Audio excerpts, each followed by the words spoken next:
Le président du Faso, son Excellence Michel Kafando, au 46e sommet de la CEDEAO, un sommet qui a salué l'insurrection populaire de fin octobre. Et puis, comment écrire les textes juridiques? Les membres du Conseil national de la transition sont à l'école de la légistique afin de s'outiller pour faire face à leur travail législatif. Mesdames, Mesdemoiselles et Messieurs, bonsoir. Merci de suivre le 20h sur la télévision nationale du Burkina Faso. Le Burkina Faso reçoit les honneurs de la CEDEAO au 46e sommet ordinaire de l'organisation communautaire. L'insurrection populaire de fin octobre a été saluée et qualifiée de victoire de la démocratie. L'Organisation des Nations Unies a affirmé son soutien pour les élections à venir, ainsi que le président de la commission de la CEDEAO qui dit que son institution va travailler pour la réussite de la transition. La CEDEAO a trouvé un accord sur le tarif extérieur commun en négociation depuis 9 ans. Reportage de Jean Zongo et de Simon Gongo. Michel Kafando monte les marches parmi les présidents de la CEDEAO. À ce 46e sommet ordinaire, le président du Faso a été accueilli avec honneur. Sa présence, selon tous ceux qui ont pris la parole ici, est une consécration de la lutte des Burkinabés pour la démocratie. La belle victoire que le peuple burkinabé a remportée et qui se traduit aujourd'hui par le début d'une transition prometteuse doit également beaucoup à la manière dont les chefs d'État et de gouvernement se sont mobilisés pour permettre à la CEDEAO de jouer pleinement le rôle qui est le sien. C'est le lieu pour moi de rendre un hommage particulier à leurs excellences, les présidents John Dramani Mahama, président de la République du Ghana, président en exercice de la CEDEAO, Goodluck Ebele Jonathan, président de la République fédérale du Nigeria, Faure Essozimna Yassingbe, président de la République togolaise, et Macky Sall, président de la République du Sénégal, pour les initiatives prises dans ce cadre, au nom de tous leurs pairs, lors de leur déplacement des 5 et 11 novembre 2014 à Ouagadougou. J'associe à cet hommage la classe politique, les forces vives et toutes les parties prenantes burkinabées, en les assurant que sous la supervision du président du groupe régional de contact, son Excellence, Monsieur le Président Macky Sall, la Commission restera constamment aux côtés des autorités de la transition pour les accompagner dans leur lourde mission. Goodluck Jonathan, John Dramani Mahama et Mohamed Ibn Chambas des Nations Unies saluent le courage et la détermination du peuple burkinabé qu'ils appellent les hommes intègres. Chambas promet tout l'accompagnement des Nations Unies pour des élections libres, transparentes et équitables en novembre 2015. En plus du Burkina, les chefs d'État et de gouvernement ont parlé d'Ebola et de la nécessité de renforcer la lutte. Ils ont aussi parlé de la lutte contre l'insécurité et le terrorisme. Mais la bonne nouvelle est l'accord trouvé autour du tarif extérieur commun, un document négocié pendant 9 ans, remis ici aux chefs d'État et qui donne une autre perspective à l'économie régionale, selon Kadri Désiré Ouedraogo. Et puis, arrivé hier au Nigeria, le chef de l'État, M. Michel Kafando, a rencontré les Burkinabés vivant dans le pays. Il a échangé avec ses compatriotes autour des priorités de la transition. Celle-ci se résume à l'organisation des élections générales, à l'emploi des jeunes et surtout à la lutte contre la corruption. Les conditions de vie des Burkinabés du Nigeria ont aussi été abordées. Le point avec nos envoyés spéciaux, Jean Zongo, Simon Gongo. Dans la salle de l'ambassade, les Burkinabés du Nigeria ont des questions pour le président de la transition. 2 porte-paroles les portent, le président de la communauté et celui des fonctionnaires internationaux. Face à Michel Kafando, les 2 soutiennent d'abord la lutte des frères restés au pays et qui a emporté le régime Compaoré. Ensuite, ils demandent les priorités du président. Michel Kafando répond en 3 points. La première des priorités reste les élections. Nous avons donné notre engagement. Nous avons pris la promesse que nous allons, au délai qui nous a été donné, présenter notre bilan au peuple. Nous ferons tout pour rester dans ce délai-là. Alors, nous avons une série de rencontres avec la CENI pour voir comment nous allons donc programmer les différentes modalités pour les élections. Et je pense que, en tout cas, dans le mois de janvier, on verra clair, aussi bien sûr le timing, comme je dis, donc la programmation, aussi bien les modalités, le problème des listes électorales. La deuxième concerne les jeunes. Pour lui, son gouvernement va poser les jalons pour jeunes femmes, acteurs principaux de l'insurrection populaire de fin octobre. La troisième priorité, et pas des moindres, la corruption. Il y a des choses qui sont là et qu'on ne peut pas accepter. Vous avez des gens qui ont détourné, on les connaît, on les voit agir, leurs dossiers sont là, planqués dans des dossiers, mais personne ne se soucie de la sanction qu'il faut infliger. Nous disons non, on a sorti tous ces dossiers. À la fin, la salle est debout, avec des applaudissements. On était assaillis par les questions et la venue du président de la transition, en tout cas, a permis en un peu de temps d'éclairer et d'embrasser l'ensemble des questions que les compatriotes se posaient ici. Il a eu à parler, à toucher au cœur des Burkinabés pour montrer quels sont les défis que la transition rencontre et quels sont les efforts qui sont déployés par le peuple burkinabé pour pouvoir refonder un Burkina nouveau. Pour nous, c'est vraiment un message d'espoir et nous formulons vraiment les vœux de réussite à ce gouvernement de transition. Les Burkinabés du Nigeria disent être victimes de tracasseries et demandent soutien au président Kafando. Et puis ici au Burkina Faso, à Ouagadougou précisément, le Premier ministre a reçu en audience ce jour les responsables de l'ONG Diakonia Burkina. Il a été question pour cette structure de présenter son initiative qui vise à apporter son soutien aux différentes institutions de la transition dans le souci d'une bonne gouvernance. Le directeur national de Diakonia, M. Luther Yamiogo, au micro de Adama Koulibaly à sa sortie d'audience. Nous tenons d'abord à saluer la disponibilité de son Excellence, Monsieur le Premier ministre, qui a bien voulu accorder une oreille attentive à l'initiative de Diakonia de porter au firmament un certain nombre de projets et d'actions proactives prioritaires pour accompagner la transition afin qu'elle soit apaisée et pour que la démocratie soit consolidée. Nous avons entamé ce processus ce matin avec une formation des membres du Conseil national de transition. Nous allons bientôt également accompagner des voyages d'échange de membres du gouvernement et d'autorités burkinabées dans certains pays comme la Suède et le Danemark pour s'inspirer de bons exemples en matière de bonne gouvernance. Et nous allons également travailler à faciliter la contribution des organisations de la société civile dans la transition pour une démocratie consolidée à travers des réflexions sur les réformes en cours. Et puis de son côté, le président du Conseil national de la transition a accordé cet après-midi une audience à l'ambassadeur Alain Olville, chef de la délégation de l'Union européenne au Burkina Faso. Les échanges entre le président Chérif Sy et le diplomate ont porté sur la transition, évidemment. L'ambassadeur Olville au micro de Haruna Maré.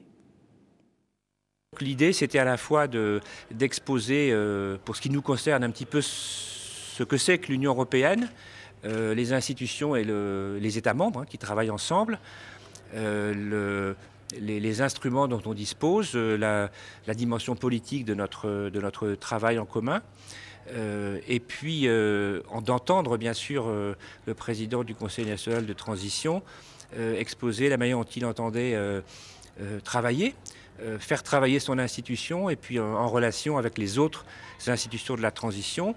Et nous, notre souhait, enfin celui des partenaires à la fois politiques et techniques et financiers que nous sommes, c'est évidemment que cette transition réussisse.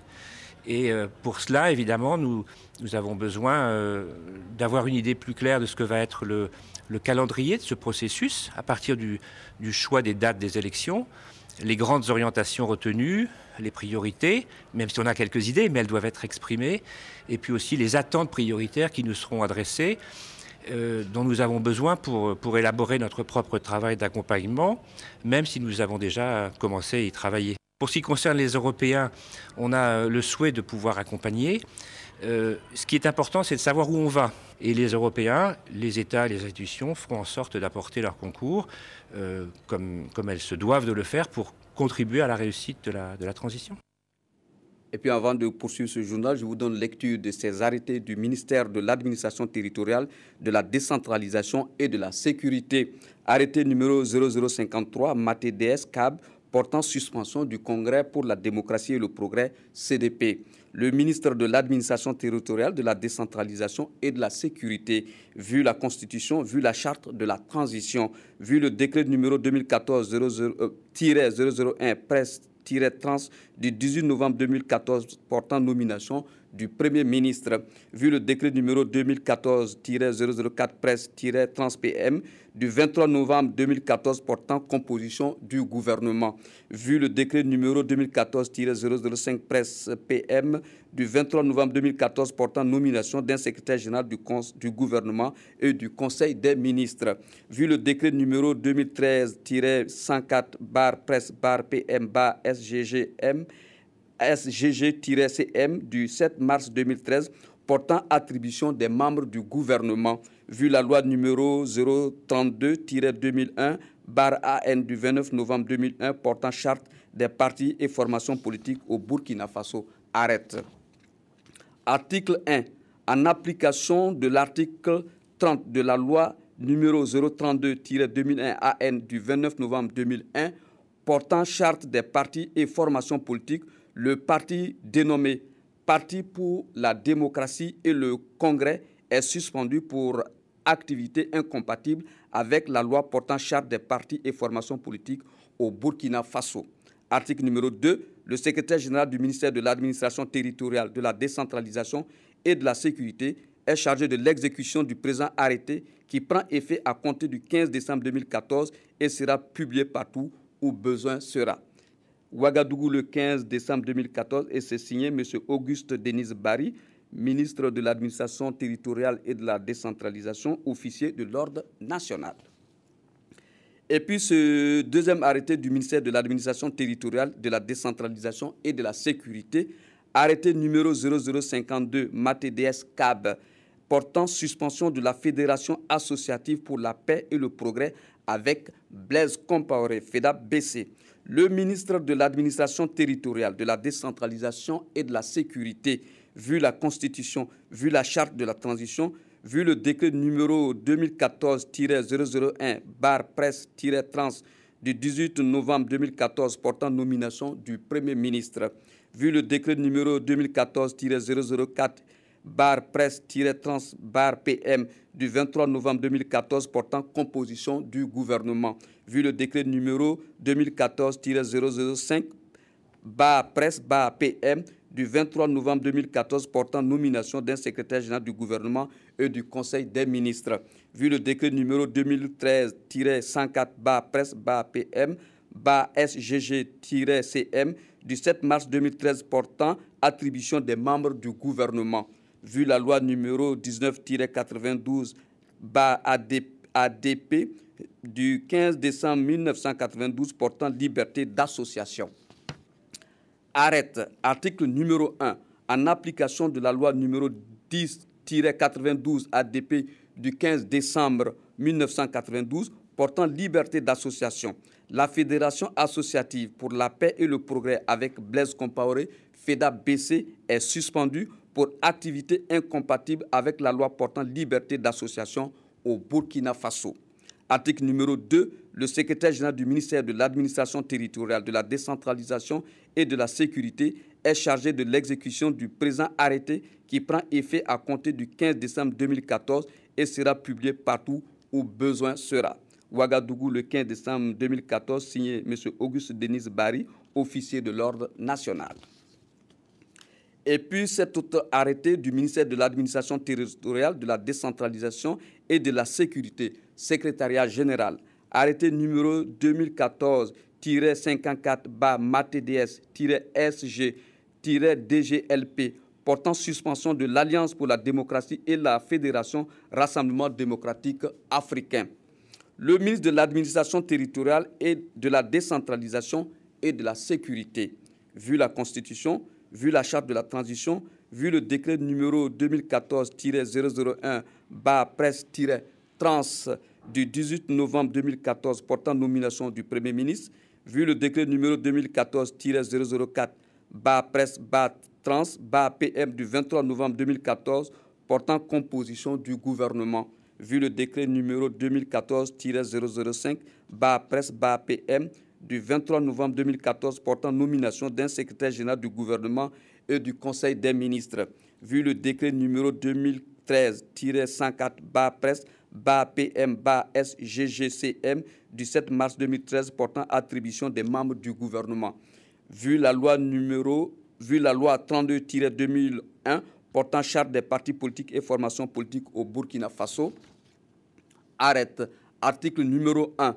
En application de la loi 32-2001 portant charte des partis politiques et formation politique au Burkina Faso, l'Alliance pour la démocratie et la Fédération Rassemblement démocratique africain est suspendue pour activité incompatible avec la loi susvisée. Article numéro 2. Le secrétaire général du ministère de l'administration territoriale, de la décentralisation et de la sécurité est chargé de l'application du présent arrêté qui prend effet à compter du 15 décembre 2014 et sera enregistré, publié et communiqué partout où besoin sera.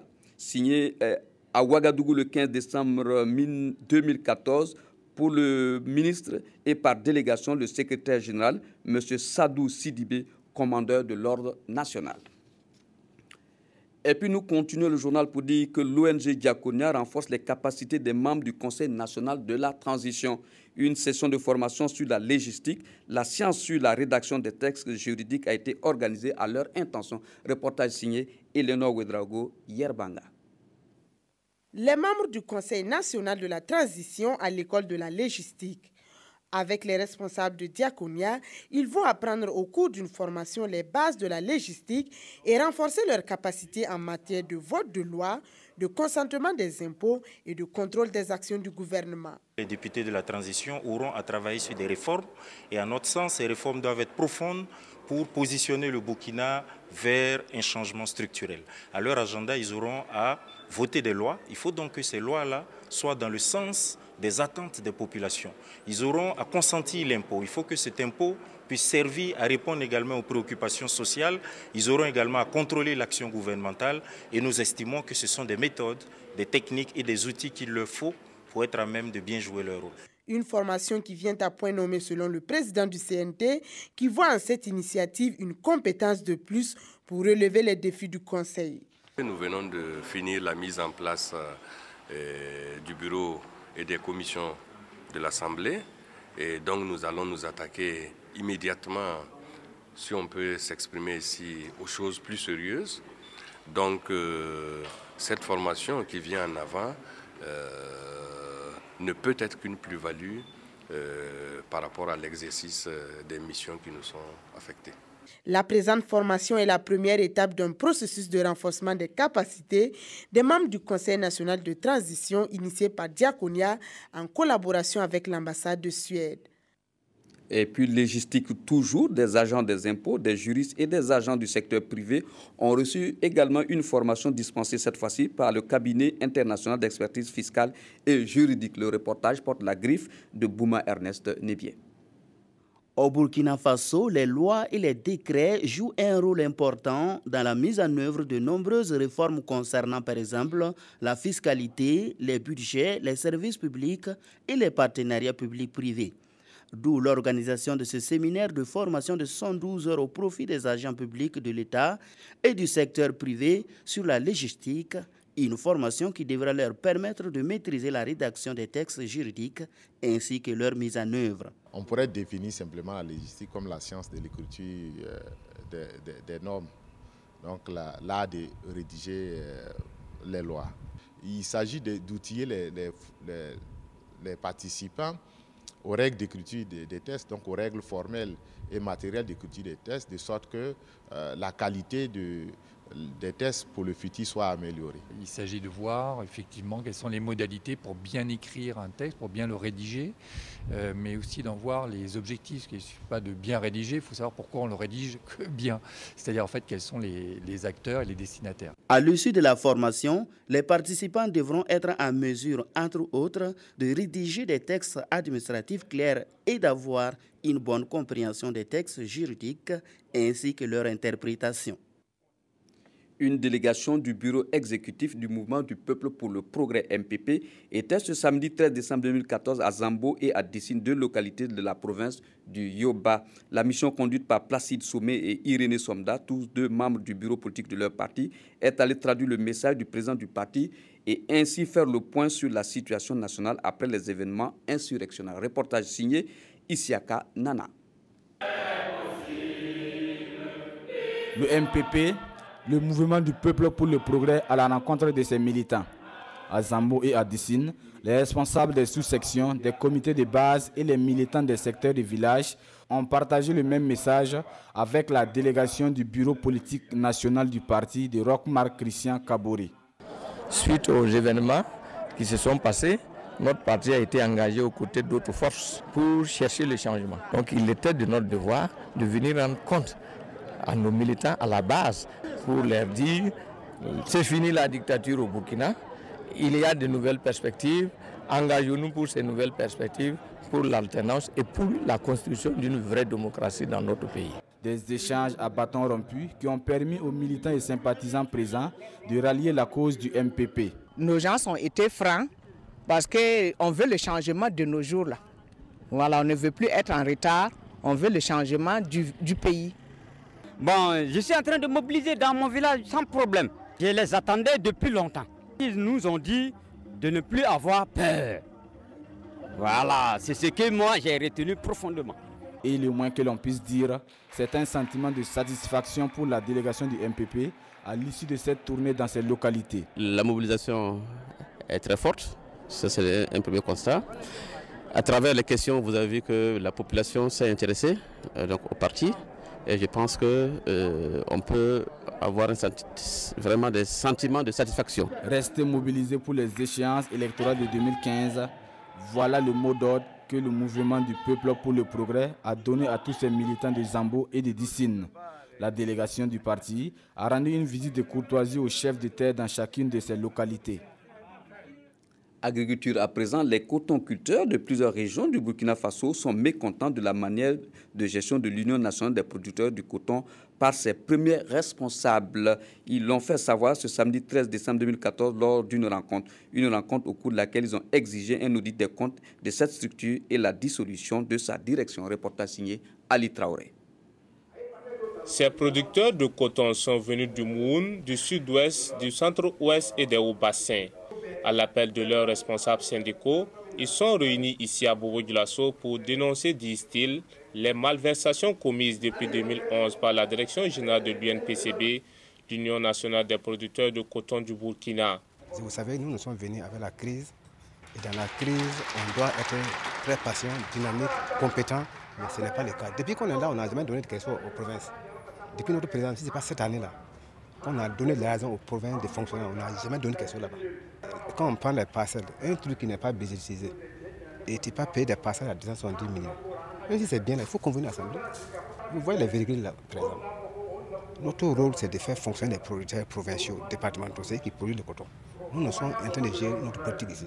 On voit comment il faut attirer les partenaires pour financer nos programmes comme les forces fumières, etc. etc. Ça a été vraiment dévié. Voilà. Et vous voyez le maïs. Nous, on a fait l'atelier à Banfara. 92% du maïs que la SONAGED nous donne comme marché là, c'est les commerçants qui profitent. 8% c'est les producteurs. C'est vérifiable ce que je vous dire. Le président d'honneur de cette assemblée était aux côtés de ces jeunes producteurs. Sur invitation, François Traoré dit venir apporter des conseils aux producteurs en quête de changement. Leur structure leur appartient. C'est vous qui cultivez le coton, votre structure vous appartient. Quelqu'un d'autre ne doit pas téléguider la structure, quelqu'un d'autre ne doit pas mettre sa mouche dans la mise en place de vos bureaux. En 2010, vous vous êtes tués, ils ont fabriqué le bureau, vous avez applaudi. Voilà les résultats. Donc voilà ce que je leur dis. Prenez vos responsabilités, la gestion de votre structure dans laquelle vous mettez votre argent, c'est vous qui devez dire oui ou non. Un appel qui semble déjà trouver une oreille attentive, car séance tenante, les cotonculteurs ont exigé un audit des comptes et la dissolution immédiate du bureau de l'UNPCB. Il n'a qu'à partir, et s'il ne part pas, ce n'est pas bon pour lui. Parce que ce qu'il en a dit, c'est le contraire. Il dit que c'est une affaire de Moussi Boaba, c'est faux. Nous, on ne connaît pas ça ici. Nous, dans nos épiceries, dans mon épicerie, c'est un pays qui est trésorier. Dans mon c'est un Kafando Seydou qui est le secrétaire. Dans mon c'est normalement Adama qui est le président. Dans les jours à venir, ces producteurs de coton espèrent voir un changement au sein de l'UNPCP. Voilà, retour à Ouagadougou pour dire que l'amicale des étudiants communicateurs de la cité universitaire de la Patte d'Oie a convié dimanche dernier les étudiants autour du film Boribana consacré au regretté Norbert Zongo assassiné le 13 décembre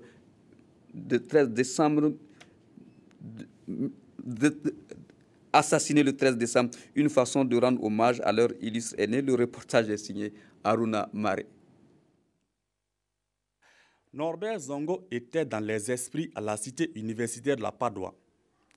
Ce débat organisé par l'amicale des communicateurs de cette cité est un hommage rendu aux journalistes assassinés le 13 décembre 1998. À l'affiche, le film documentaire Boribana ou Le destin fatal de Norbert Zongo. Un film qui plonge le cinéphile au cœur de l'affaire Norbert Zongo. Nous pensons qu'il est important de nous engager, défendre les droits, les libertés fondamentales, la liberté de penser et la liberté d'écrire. Et encore, dénoncer avec ferveur l'assassinat de Norbert Zongo. La projection de ce film constitue un pan des activités initiées par l'amicale en marge de la commémoration du 16e anniversaire de l'assassinat du directeur de publication de l'Indépendant. Et pour mieux éclairer leur lanterne, les étudiants ont fait appel à Maître Benouende Sankara, l'un des avocats qui a défendu le dossier. Norbert Zongo a été quelqu'un de bien, de professionnel, d'engagé, qui aujourd'hui demeure une vraie référence dans le journalisme. Le monde entier lui reconnaît cela. Notre concours, en tant qu'ayant participé à animer ce débat, c'est d'apporter simplement des témoignages pour avoir connu l'homme, pour l'avoir côtoyé, pour l'avoir vu dans son engagement. Je souhaite simplement que tout journaliste burkinabé ait en tête ce que c'est que la déontologie, mais surtout la confraternité. Le ciné-débat aura permis aux étudiants de mieux appréhender le dossier. Porté sur les fonds baptismaux en janvier 2014, l'amicale des communicateurs de la cité universitaire de la Patte d'Oie s'engage pour l'élargissement des libertés. Voilà, toutes mes excuses, je me suis un peu emmêlé les pinceaux. Norbert Zongo a été assassiné le 13 décembre 1998. Toutes mes excuses. Donc, ceci dit, avec des recouvrements d'un montant de plus de 521 milliards de francs CFA en 2013, la Direction générale des impôts se positionne comme un service névralgique dans la mobilisation des ressources financières. La DGI veut être plus performante dans la mobilisation des recettes. Les travaux de sa 3e conférence annuelle qui ont débuté ce matin sont consacrés à l'audit et au contrôle interne en son sein. Des précisions avec Karim Patrick Namouano. Une administration fiscale moderne, transparente et performante, voici la quête de la Direction générale des impôts. Mais avant, elle s'inscrit dans une définition d'outils pour un audit et un contrôle interne visant la promotion de la bonne gouvernance. Nous sommes en contact direct avec les contribuables.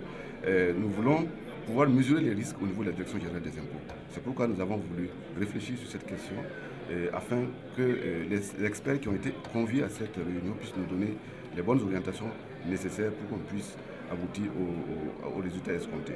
Il est attendu des participants qu'ils maîtrisent les concepts de l'audit et du contrôle interne pour éviter les confusions de genre et mieux répondre aux attentes de l'administration fiscale.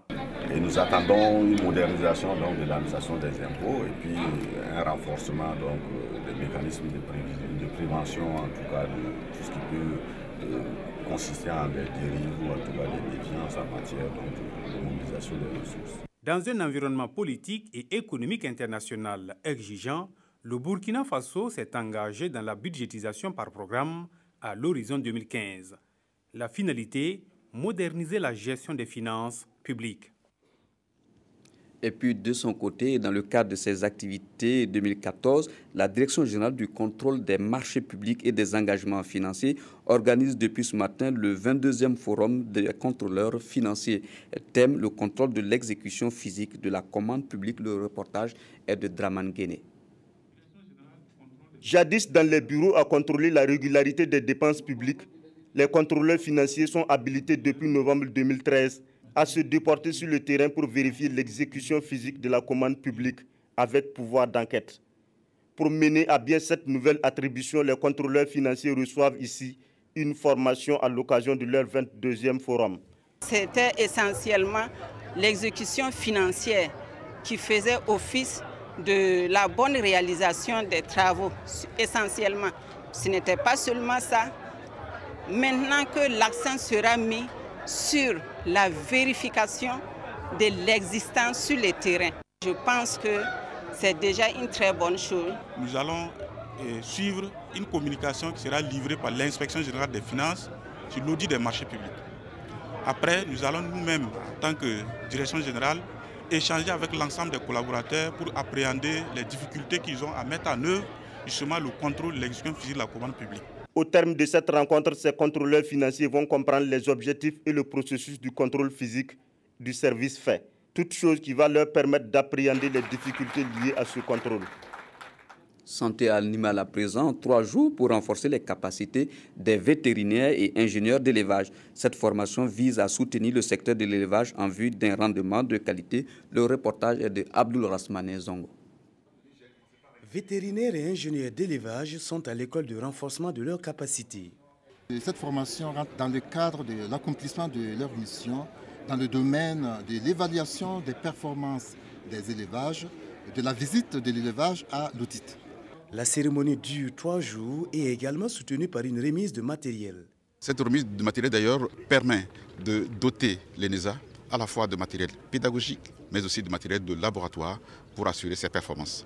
C'est pour cela que nous avons réuni à la fois des docteurs vétérinaires et des ingénieurs d'élevage pour les préparer à l'audit d'élevage qui est une technique spécifique en matière de développement de la filière. Cette formation contribuera d'une part à renforcer le lien entre vétérinaires et ingénieurs d'élevage et d'autre part permettra aux bénéficiaires de booster davantage le secteur de l'élevage. Et puis, en ce samedi 13 décembre 2014, s'est tenue la 12e édition des trophées au Cannes Africa. Au Cannes Africa est une tribune qui récompense des hommes et des femmes qui se sont illustrés dans divers domaines d'activité. 13 trophées du Grand Prix des bâtisseurs ont été décernés à des personnalités burkinabées au cours d'une soirée gala. C'était en présence de Amadine Lalsaga et de Bouma Ernest Nebier. Au cours de ce dîner gala, des hommes et des femmes burkinabés ont vu leurs efforts reconnus et récompensés dans divers domaines d'activité. Le mérite de l'effort africain, la qualité et assurance qualité, le leadership masculin et féminin et le Grand Prix des bâtisseurs décerné à 13 personnalités. Je fais mon travail tous les jours, pour moi normalement, parce que c'est ma profession, mais je ne savais pas que ce travail était apprécié. Donc, je trouve quand même une certaine satisfaction. À travers ce prix, le message particulier pour une chaîne de télé, comme son nom l'indique, c'est une chaîne, c'est un travail à la chaîne, c'est de pouvoir dire merci à l'ensemble de mes collaborateurs, parce que je reçois ce prix en tant que capitaine de l'équipe, mais ça a été un travail collectif. Paris réussi pour l'étape du Burkina, selon les organisateurs, après celle du Bénin, du Niger et du Togo. Il faut avouer qu'on a démarré le 4 avril, vous avez dans mon discours le 4 avril, le 25 juillet c'était côté du Togo et le 20 septembre c'était côté du Niger, plus précisément dans l'hôtel Gawé. Et le 13 décembre, c'est ici, nous sommes en train d'étaler maintenant ces talents, ces bâtisseurs africains-là. Il faut avouer que ce n'est pas chose facile, ce n'est pas gagné d'avance. Satisfaire, oui, par la qualité des lauréats, par la qualité de travail, du boulot qu'ils fournissent pour ce que vous avez vu ce soir. Satisfaire, oui. Au cours de cette soirée riche en couleurs et agrémentée par des prestations artistiques, 5 personnalités ont été choisies pour représenter le Burkina Faso au Grand Prix des bâtisseurs sur le plan africain. Voilà, ainsi se referme votre journal. Merci de l'avoir suivi. Je vous retrouve tout à l'heure à 22h15 pour les dernières actualités. À tout à l'heure donc.